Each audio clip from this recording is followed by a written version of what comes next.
2023 సంవత్సరముల క్రితం ఇస్రాయేల్ అనే దేశములో భూమధ్యపురములో ఆయన ఒక కన్య, ఏ పురుషుని భేదము ఎరగని స్త్రీకి ఆయన జన్మించి ఆయన 33.5 సంవత్సరములు జీవించి మనుషుల చేజాలని అనేకమైన అద్భుత కార్యములు చేసి తనలోని దైవత్వమును లోకమునకు బయలుపరిచి ఉన్నాడండి.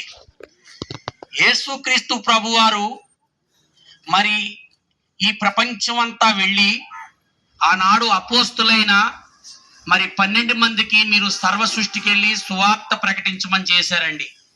మరి అట్టి ప్రకారం మేము ఈ గ్రామం వచ్చి మీకు ఈ దేవుడి మాటలు తెలియజేస్తున్నాం.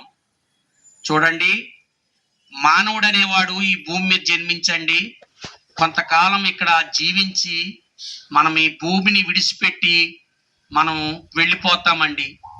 అయితే కొంతమంది అనుకోవచ్చండి, ఇంతవరకే కదా ఈ జీవితం, మరి చనిపోతున్నాం కదా, ఈ శరీరం మట్టిలోకి వెళ్ళిపోద్ది, మనం వెళ్ళిపోతున్నాం కదా అని కొంతమంది అనుకోవచ్చండి.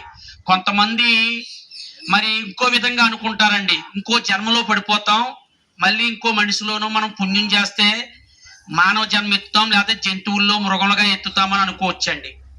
మరి పరిశుద్ధ గ్రంథం బైబుల్ చెప్తుందండి, ఆత్మకు సావు లేదండి, శరీరం నిష్ప్రయోజనం అని. చూడండి, ఆదికాండం పరిశుద్ధ గ్రంథం బైబుల్లో చెప్తున్నారండి, మట్టిని తీసి మలిసి బొమ్మగా చేసి ప్రాణవాయువు ఊదేనని పరిశుద్ధ గ్రంథం బైబుల్ చెప్తుందండి. మరి ఆ యొక్క మట్టిలోకి వెళ్ళిపోతుందండి, ఆత్మే జీవింపజేస్తున్నదని చెప్తుందండి. మరి ఆత్మ అనేది దేవుడి దగ్గరికి వెళతాదండి. మరి ఆ దేవుడి దగ్గర నిత్య జీవం ఉందని చెప్తున్నారండి యేసుక్రీస్తు వారు.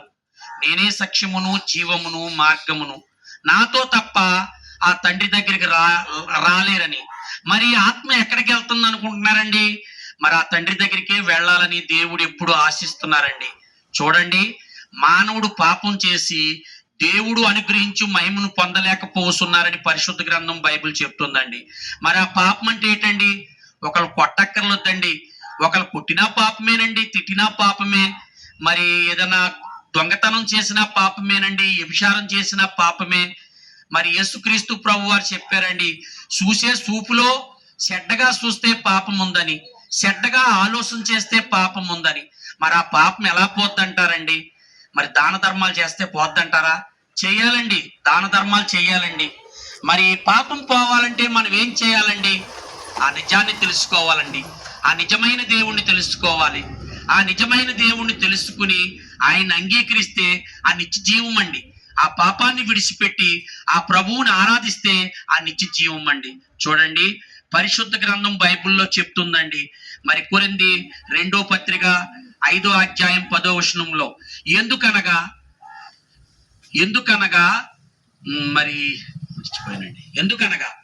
తాను జరిగించిన క్రియలు చొప్పున అవి మంచివైనను సరే చెడ్డవైనను సరే దేహంతో జరిగించిన వాటి ఫలమును పొందినట్లు ప్రతి వారును క్రీస్తు న్యాయపీఠం మీదట ప్రత్యక్షం కావాలని.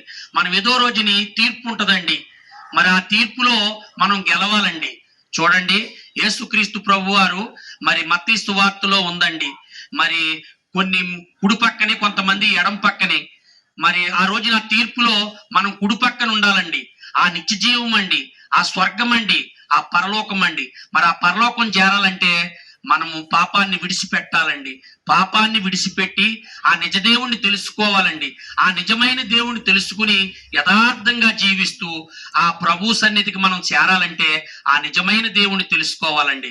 కాబట్టి ప్రియ సహోదరి సహోదరుడా, దేహం ఉండగా, ఈ జీవం ఉండగానే, ఈ దీపం ఉండగానే మనం ఆ నిజదేవుని తెలుసుకోవాలండి.